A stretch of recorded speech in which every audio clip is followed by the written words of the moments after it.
Badass Queen Bling. Thank you for clicking on my channel today. Today I'm going to show y'all how I made a beachy koozie. It's a 12-ounce can hugger from Craft Haven. Just a fun little thing for the summertime. I'm ready for the summertime. So let's go. For my inks, I'm going to use Tim Holtz Fiesta,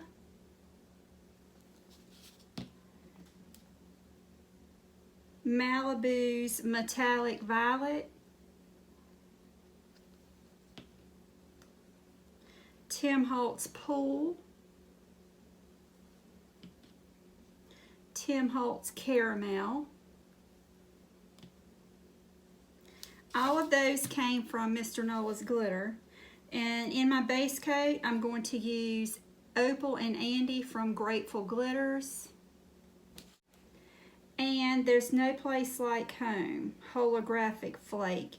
And I believe this came from Woods. For the seashells and the sand, I'm using these, and I don't know where they came from. They came in a box that I got from Makerville last year. That was one of the projects that we did, and I just had these left over, but I'm sure you could find them on Amazon. So I've mixed up 15 milliliters of epoxy. I'm going to add this Opal and Andy's into this 15 milliliters of epoxy. This is going to be my base coat. You can use any opal that you have.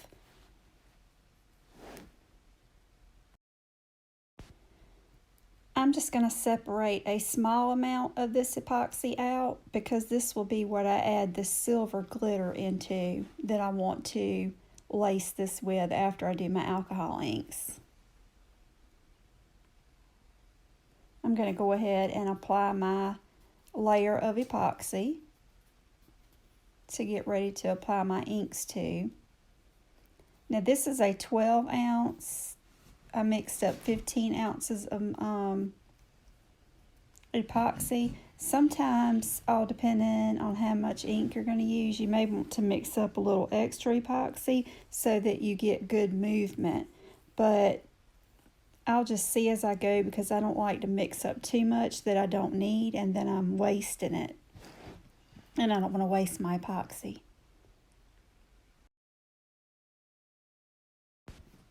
Now I'm just going to go ahead and add the caramel on the bottom for my sand. And I'm just dropping this onto the epoxy.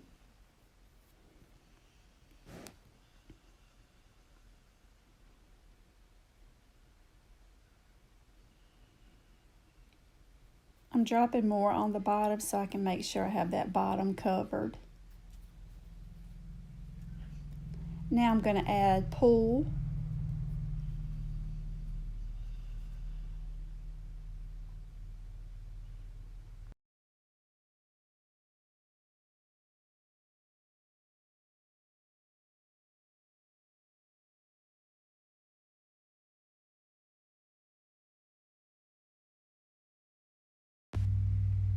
Now I'm going to add the metallic purple.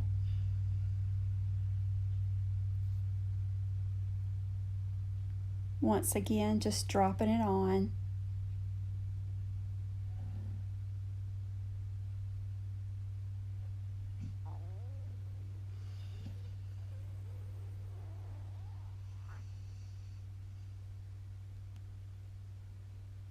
And now I'm going to add the Fiesta.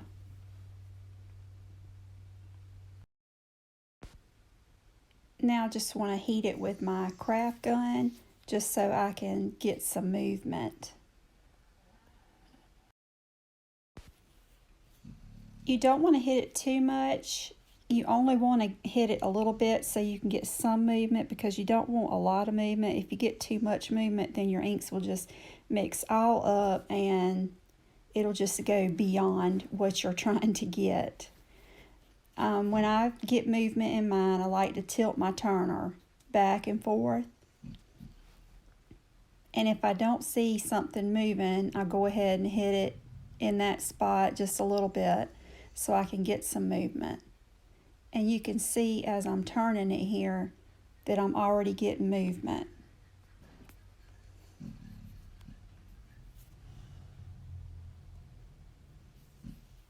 And that's what I'm looking for. I'm going to add a little bit more of the pool because alcohol inks reactivate, so I'm wanting to get a little bit more of this teal into that purple.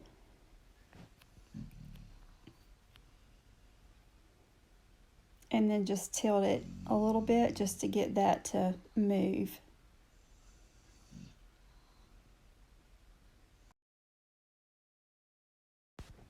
Now I'm going to take this white, I call it pigment paste from Counterculture, and I want to make my waves with this. You can use white acrylic paint if you have it. That works well too, but I do find that this pigment paste gives a little bit better dimension in the waves. So I do prefer this over the acrylic paint, but if I don't have it, I will use acrylic paint.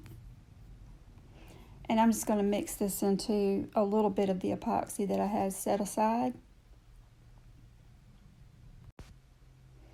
And you can see this is a little stringy.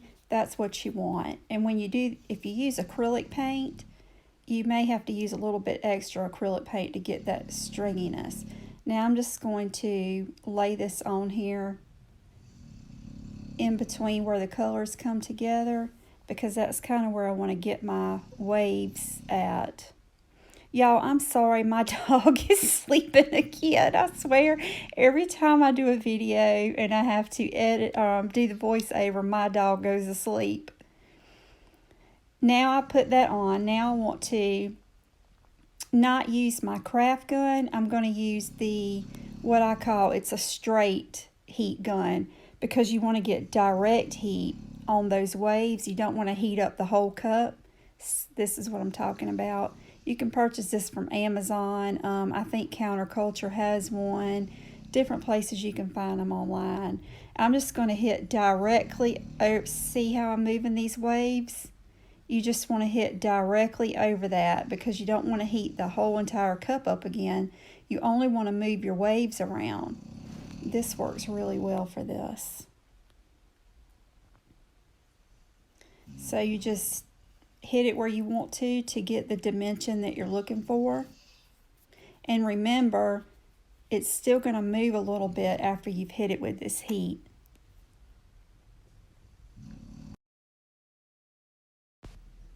Now I just want to tilt my tumbler back and forth again just to get a little bit of movement with those waves.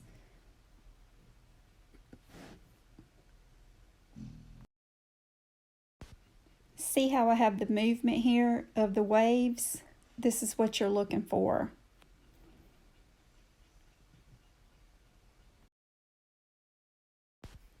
I'm just going to hit a little bit of the caramel again, just because I want to bring that sand up a little bit, like it's going into the water.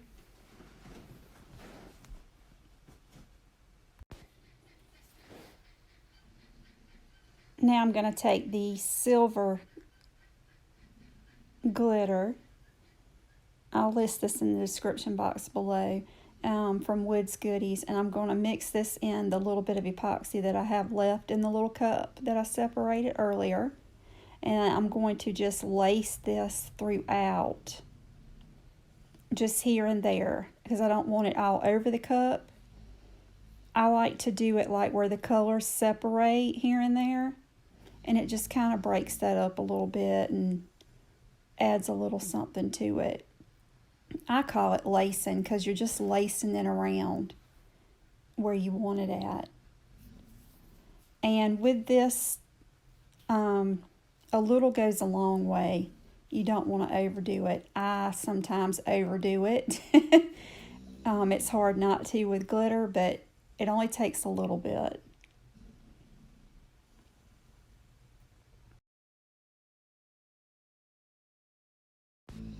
See how beautiful? Now I'm just going to let it turn just a little bit, because I don't want it still moving too much before I do this next step. After I've let it turn where it's not moving so much, I'm going to take this sand. I don't want to cover the whole bottom with this sand, because that would be too hard to cover with the epoxy. So I'm just going to drizzle it here and there because I'm just trying to give it some dimension, but I don't want to cover that entirely because if you've ever worked with epoxy, you will know it would be hard to cover if I covered the whole bottom in sand.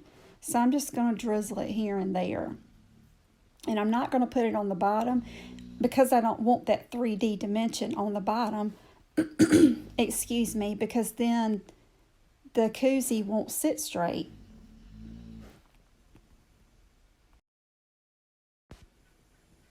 Now I'm ready to apply my seashells. I'm just going to lay my seashells where I want them at and push them down into the epoxy. And they will stay at this point because I've let it turn for a while and the epoxy is no longer moving. Now it's just sticky. So I'm just going to place them where I want them at. And make sure you push down into them so that they stay put.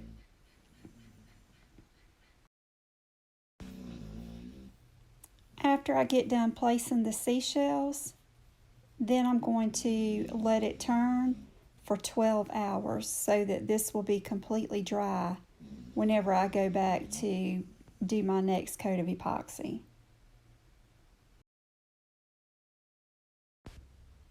And this is how it looks. Absolutely beautiful. I love it. Now I'll let it turn for 12 hours. Now I've let it turn for 12 hours. I've mixed up about 15 milliliters of epoxy, and I've added Peachy Olive Glitter's Guy Diamond to it, just to give a little sparkle. Can never have enough sparkles. I taped off the rim because I don't want to get any epoxy on that rim where the top of the koozie goes. And I'm just going to apply this coat of epoxy, and I want to make sure that I get around the seashells well because I want to make sure those are sealed in. So I'll just make sure I get around those well as I'm going. Once I get done with this coat of epoxy, I'm probably going to let it turn another 12 hours, and then I will be ready to, or should be ready to apply my decal. We'll see.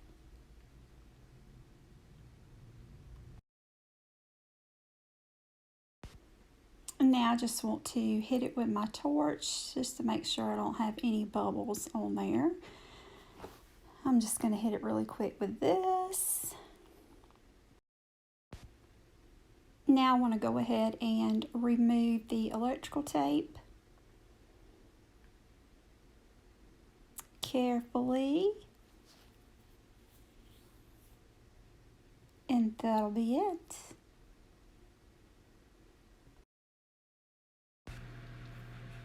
So now I'm going to place my decal right here. And this is the file I'm using. I already had this file, but I'm sure, I can't remember where I had it, where I got it at, but if you Google, I'm sure you can find a trillion of them, and probably on Etsy also. And I get a lot of mine off of Etsy, so I could have gotten that file from there. But anyways, this is a vinyl that I got from the Vinyl People, and the name of it is not on the back. I've had it for a while, so I guess I removed it. I don't know. But that's where I got this vinyl from. If you're interested in that vinyl, you can find it on the Vinyl People's website. And I'm just going to place this as straight as possible. And then I will press from the middle out, so I'm pushing any air out as I go, just like so.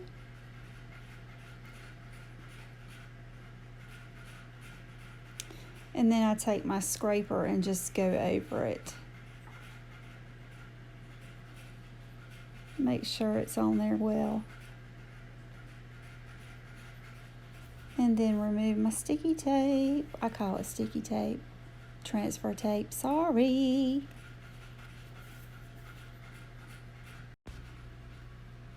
And that's that. Perfect. I love it. Now I'm going to seal it with my polyacrylic, which I've said in my previous videos. Polyacrylic is what I buy from Lowe's. And I just put it in this bottle, and it works excellent for sealing all of your tumblers before you do your final coats. It helps you get a flawless finish. So I'm just going to apply this, let it spin and dry, and how fast it dries all depends on the temperature in your room. I usually let mine's usually dry within 15 minutes, and then I'll go in with my final coat of epoxy. So now the polyacrylic's dry, I'm going in with 20 milliliters of epoxy, which I probably don't need that much. I made a little extra, but anyways, that's how much I'm using. So I'm just going to go ahead and apply this, and I'll let that spin for 12 hours, and then the tumbler should be done and ready to go. Thank y'all so much for your support of my channel. Please remember to subscribe to my channel by clicking on the subscribe button. And if you like this video, give me a thumbs up. I appreciate each and every one of y'all. I hope you're staying blessed and safe. Thank you so much. Bye.